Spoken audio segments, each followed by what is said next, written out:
आप सभी business leaders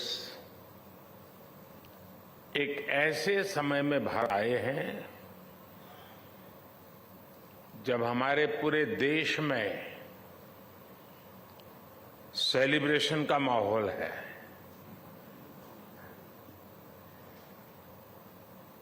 Bharat में हर साल आने वाला लंबा फेस्टिवल सीजन एक तरह से प्रीपोन हो गया है। ये फेस्टिव सीजन ऐसा होता है जब हमारी सोसाइटी भी सेलिब्रेट करती है और हमारा बिजनेस भी सेलिब्रेट करता है।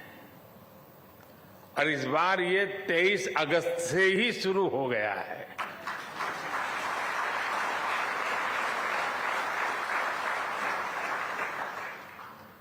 और ये सेलिब्रेशन है चंद्रमा पर चंद्रयान के पहुंचने का।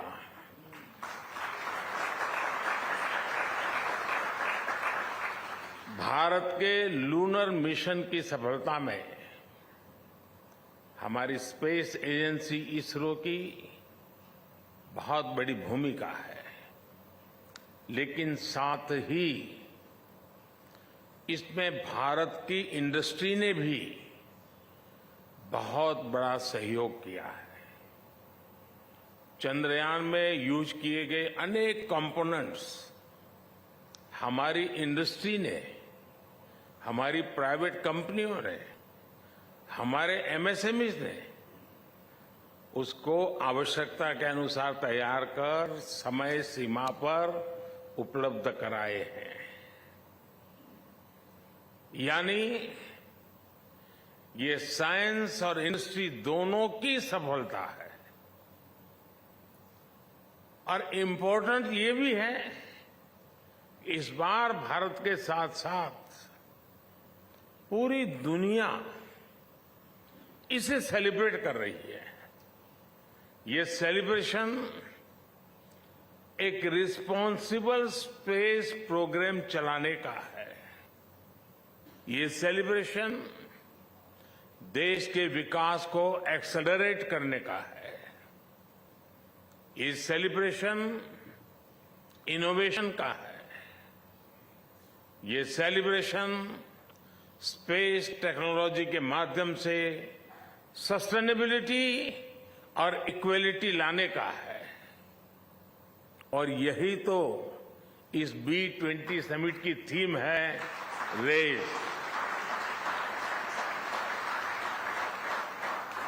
It is about responsibility, acceleration, innovation, sustainability, and equality.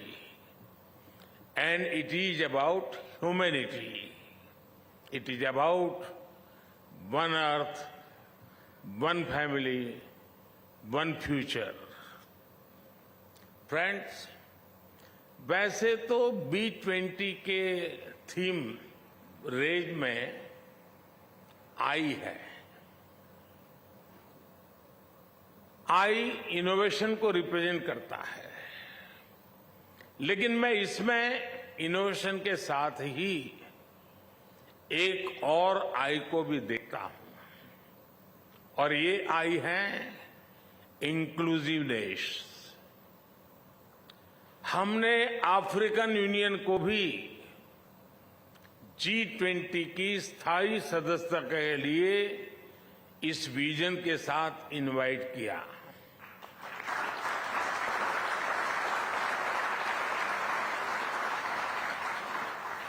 B20 में भी अफ्रीका के इकोनॉमिक डेवलपमेंट को एक फोकस एरिया रखा गया है।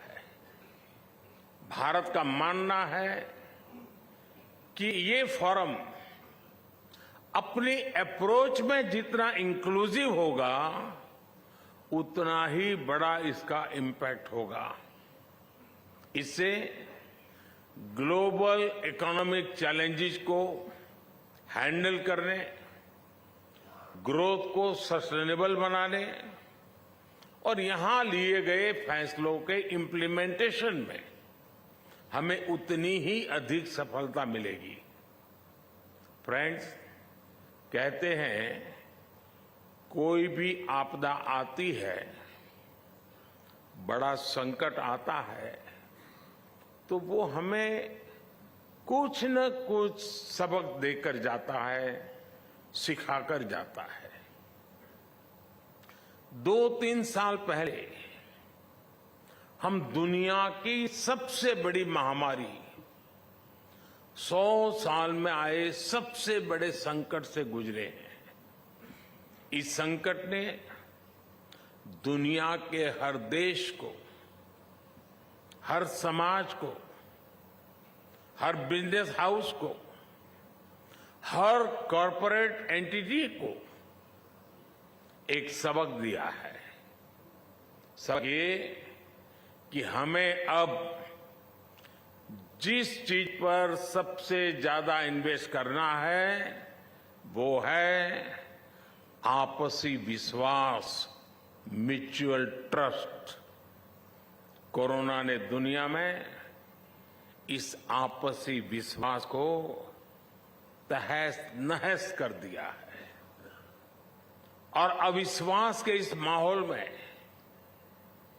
जो देश पूरी संवेदनशीलता के साथ, विनम्रता के साथ विश्वास का झंडा लेकर आपके सामने खड़ा है, वो है भारत।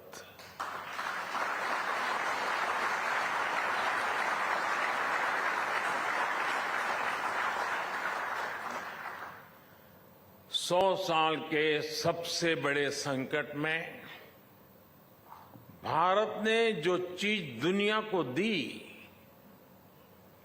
वो है विश्वास, ट्रस्ट, म्यूचुअल ट्रस्ट। जब कोरोना के समय दुनिया को जरूरत थी तो फार्मेसी ऑफ द वर्ल्ड के नाते भारत ने 150 से ज्यादा देशों को दवाइयां उपलब्ध कराई। जब दुनिया को कोरोना की वैक्सीन की जरूरत थी तो भारत ने वैक्सीन का प्रोडक्शन बढ़ाकर करोड़ों करोड़ों लोगों की जान बचाई।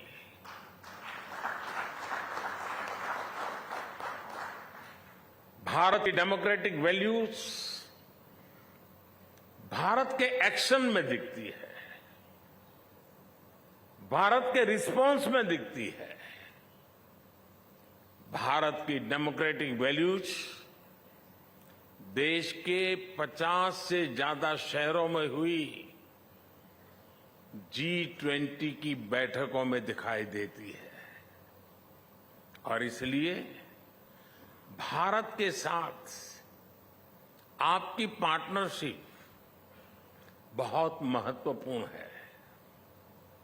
आज भारत में दुनिया का सबसे युवा टैलेंट है।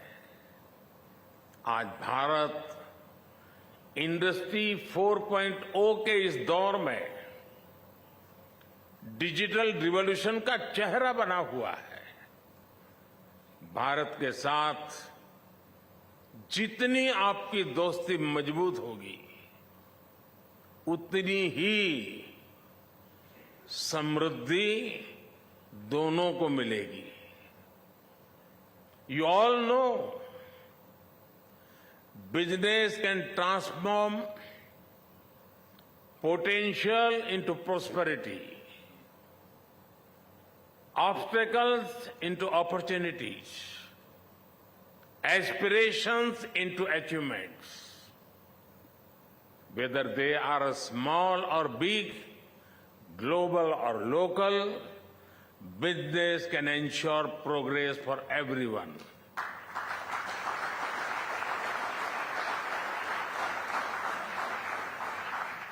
Therefore, the future of global growth is dependent on the future of business.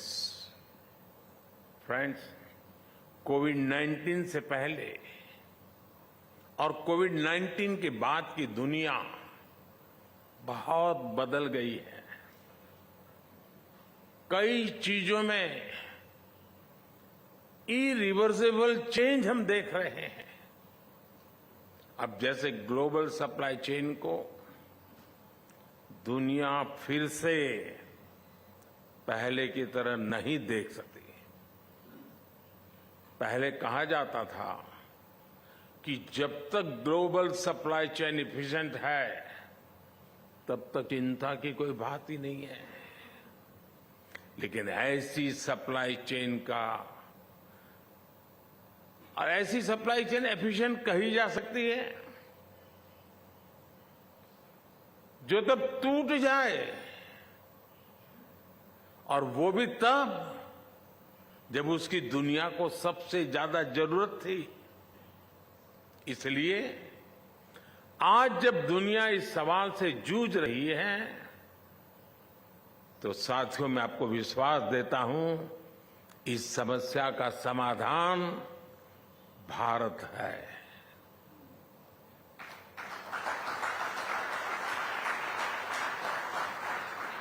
एक एफिशिएंट और ट्रस्टेड ग्लोबल सप्लाई चेन के निर्माण में भारत का अहम स्थान है, और इसके लिए ग्लोबल बिजनेस को अपनी रिस्पांसिबिलिटी आगे बढ़ाकर और आगे बढ़कर के हम सबको मिलकर के उठानी होगी। फ्रेंड्स, मुझे खुशी है कि G20 देशों के बीच बिजनेस 20 डिबेट और डायलॉग का एक वाइब्रेंट फोरम बनकर उभरा है। इसलिए जब इस मंच पर हम ग्लोबल चैलेंजेस के सॉल्यूशंस पर चर्चा कर रहे हैं, तब सस्टेनेबिलिटी बहुत अहम विषय है। हम सबको ये ध्यान रखना होगा कि सस्टेनेबिलिटी की बातें सिर्फ नियमों कानूनों तक सीमित न रहे, बल्कि ये रोजमर्रा की जिंदगी का हिस्सा बने, जीवन का हिस्सा बने। मेरा आग्रह ये है कि ग्लोबल बिजनेस को इससे एक कदम और आगे आना चाहिए। सस्टेनेबिलिटी अपने आप में अपॉर्चुनिटी भी है और एक बिजनेस मॉडल भी है। अब आप छोटा सा मैं उदाहरण देता हूं, मिलेट्स का उदाहरण समझ सकते हैं। इस वर्ष को UN international year of millets के रूप में मना रहा है। मिलेट्स सुपर फूड भी हैं, एनवायरमेंट फ्रेंडली भी है और छोटे किसानों को भी सपोर्ट करता है, और इसमें फूड प्रोसेसिंग बिजनेस में भी अपार संभावनाएं हैं। यानी ये लाइफस्टाइल और इकोनॉमी हर लिहाज से विन विन मॉडल है। इसी प्रकार हम सर्कुलर इकोनॉमी को भी देखते हैं। इसमें भी बिजनेस के लिए बहुत बड़ी संभावनाएं हैं। भारत में हम ग्रीन एनर्जी पर बहुत अधिक बल दे रहे हैं। हमारा प्रयास है कि सोलर एनर्जी कैपेसिटी में जो सफलता भारत को मिली है, इसको हम ग्रीन हाइड्रोजन के सेक्टर में भी दोहराएं। भारत की कोशिश इसमें भी दुनिया को साथ लेकर चलने की है, और ये कोशिश इंटरनेशनल सोलर अलायंस के तौर पर भी दिखाई देती है। फ्रेंड्स, पोस्ट कोरोना वर्ल्ड में आजकल हम देखते हैं कि अपनी हेल्थ को लेकर सभी बहुत कॉन्शियस हो गए हैं। हेल्थ कॉन्शियसनेस डाइनिंग टेबल पर तो तुरंत दिखती है। जब हम कुछ खरीदते हैं, जो खाते हैं, जो काम करते हैं, हर चीज में ये जरूर देखते हैं कि इसका हेल्थ पर क्या प्रभाव पड़ेगा। हर कोई सोचता है कि कहीं मुझे तकलीफ तो नहीं हो जाएगी, लंबे समय मुझे मुश्किल तो नहीं हो जाएगी। हमें सिर्फ आज की चिंता नहीं होती, बल्कि ये भी सोचते हैं कि आगे चलकर भी इसका क्या प्रभाव होगा। मेरा मानना है यही सोच बिजनेस और सोसाइटी की प्लेनेट को लेकर के भी होनी चाहिए।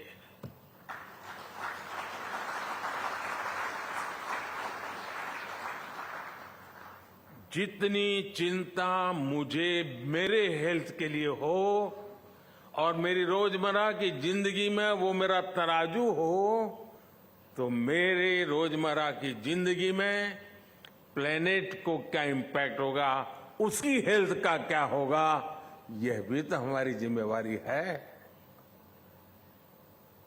हर फैसले से पहले इस जरूर विचार किया जाना चाहिए कि इसका हमारी धरती पर क्या असर होगा। मिशन लाइफ यानी लाइफस्टाइल फॉर एनवायरनमेंट के पीछे यही भावना है। इसका मकसद दुनिया में प्रो प्लेनेट पीपल, इस प्रकार का एक समूह तैयार करना, एक आंदोलन खड़ा करना है। हर लाइफस्टाइल डिसीजन का बिजनेस वर्ल्ड पर कुछ न कुछ प्रभाव जरूर पड़ता है। जब लाइफस्टाइल और बिजनेस दोनों प्रो प्लेनेट होंगे तो अनेक समस्याएं वैसे ही कम हो जाएगी। हमें इस बात पर बल देना होगा कि अपने जीवन, अपने बिजनेस को हम कैसे एनवायरनमेंट के हिसाब से डालें। भारत ने बिजनेस के लिए ग्रीन क्रेडिट का फ्रेमवर्क तैयार किया है। हम लोग इतने दिनों से कार्बन क्रेडिट में ही उलझे हुए हैं और कुछ लोग कार्बन क्रेडिट का मजा भी ले रहे हैं। मैं दुनिया के सामने ग्रीन क्रेडिट की बात लेकर के आया हूं। ग्रीन क्रेडिट जो प्लेनेट पॉजिटिव एक्शन पर जोर देता है। मैं ग्लोबल बिजनेस के सभी दिग्गजों से आग्रह करता हूं, कोई इससे जुड़े और इसे एक ग्लोबल मूवमेंट बनाएं। फ्रेंड्स, हम बिजनेस की ट्रेडिशनल अप्रोच पर भी विचार करना होगा। हम सिर्फ अपने प्रोडक्ट, अपने ब्रांड, अपनी सेल की चिंता तक सीमित रहे, ये काफी नहीं है। एक बिजनेस के रूप में हमें एक ऐसा इकोसिस्टम बनाने पर भी बल देना होगा जो लॉन्ग टर्म में भी लाभ देता रहे। अब जैसे भारत ने बीते समय में जो पॉलिसी इंप्लीमेंट की है, उनके कारण सिर्फ 5 वर्ष में ही लोग करीब करीब 13.5 करोड़ से ज्यादा लोग गरीबी से बाहर आए हैं।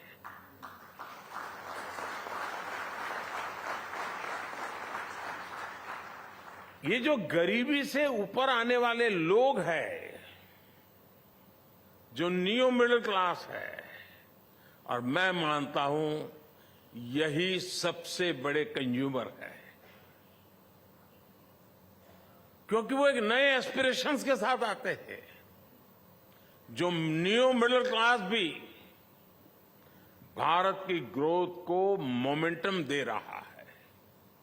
यानी सरकार ने गरीबों के लिए जो काम किया, उसके नेट बेनिफिशियरी हमारे मिडिल क्लास भी हैं और हमारे एमएसएमईज भी हैं। कल्पना कीजिए कि प्रो पुअर गवर्नेंस पर फोकस करने से आने वाले 5-7 साल में कितना बड़ा मिडिल क्लास तैयार होने वाला है। इसलिए हर बिजनेस को ज्यादा से ज्यादा लोगों की, और ये जो परचेजिंग पावर बढ़ रहा है, उस परचेजिंग पावर मिडिल क्लास का जैसे जैसे बढ़ता है तो सीधा सीधा वो बिजनेस पर बहुत बड़ा इंपैक्ट क्रिएट करता है। और हमने इस दोनों पर एक समान रूप से कैसे फोकस करना है। हमारा फोकस अगर सेल्फ सेंट्रिक रहा तो मैं नहीं मानता हूं कि हम खुद का भी भला कर पाएंगे और दुनिया का भी भला कर पाएंगे। ये चुनौती हम क्रिटिकल मटेरियल, रेयर अर्थ, ऐसे कई मेटल के मामले में अनुभव भी कर रहे हैं।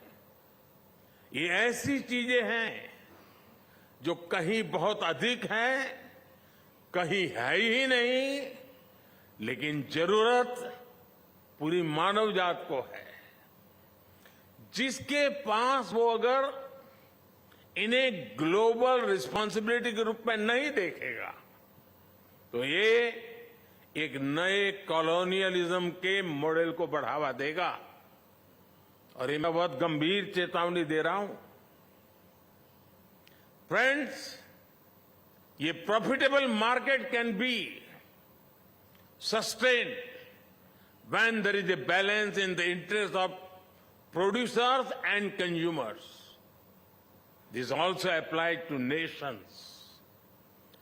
Treating other countries only as a market will never work. It will harm even the producing countries sooner or later. Making everyone equal partners in progress is the way forward. There are many global business leaders here. Can we all give more thought to how to make business more consumer-centric? These consumers could be individuals or countries. Their interests need to be taken care of as well. Can we think of some sort of a yearly campaign for this? Every year, can global business come together to pledge themselves for the good of the consumers and their markets? साथियों, क्या दुनिया भर में सारे business मिलकर साल का कोई ऐसा दिन तय कर सकते हैं जिसे कंज्यूमर को समर्पित किया जा सके? दुर्भाग्य देखिए, हम कंज्यूमर राइट्स की बात करते हैं, कंज्यूमर राइट्स का डे भी मनाता है दुनिया, उनको करना पड़ रहा है। क्या हम इस चक्र को बदल करके जैसे कार्बन क्रेडिट छोड़ करके ग्रीन क्रेडिट पर जाएं, वैसे कंज्यूमर राइट डे की दुनिया पर मजबूरी के बजाय हम कंज्यूमर केयर की बात करने का नेतृत्व ले सकते हैं? एक बार हम कंज्यूमर केयर डे मनाना शुरू करें, आप कल्पना कीजिए कितना बड़ा पॉजिटिव सिग्नल्स के साथ का एनवायरनमेंट बदल जाएगा। अगर कंज्यूमर की केयर बात होगी तो राइट से जुड़े उनके मुद्दे अपने आप सॉल्व हो जाएंगे साथियों। इसलिए इंटरनेशनल कंज्यूमर केयर डे ऐसी व्यवस्था पर मैं चाहूंगा कि आप सब साथी मिलकर के कुछ सोचिए। इससे बिजनेस और कंज्यूमर के बीच ट्रस्ट को और अधिक सशक्त बनाने में मदद मिलेगी। और हमें याद रखना है कि कंज्यूमर सिर्फ एक ज्योग्राफी के भीतर के रिटेल कंज्यूमर नहीं है, बल्कि अलग अलग देश भी हैं जो global trade, global goods and service के कंज्यूमर है। साथियों, आज जब दुनिया के बड़े बिजनेस लीडर्स यहां जुटे हैं, तब हमारे सामने कुछ और बड़े सवाल भी हैं। इन सवालों के उत्तर से ही बिजनेस और ह्यूमैनिटी का भविष्य तय होगा और इनके जवाब के लिए आपसी सहयोग जरूरी है। चाहे क्लाइमेट चेंज का विषय हो, एनर्जी सेक्टर की क्राइसिस हो, फूड सप्लाई चेन का असंतुलन हो, वाटर सिक्योरिटी हो, साइबर सिक्योरिटी हो, ऐसे कितने ही विषय हैं जो बिजनेस पर बड़ा इंपैक्ट डालते हैं। इससे मुकाबला करने के लिए हमें अपने साझा प्रयास बढ़ाने होंगे। समय के साथ अब हमारे सामने ऐसे विषय भी जुड़ते जा रहे हैं जिनके बारे में 10-15 साल पहले कोई सोच भी नहीं सकता था।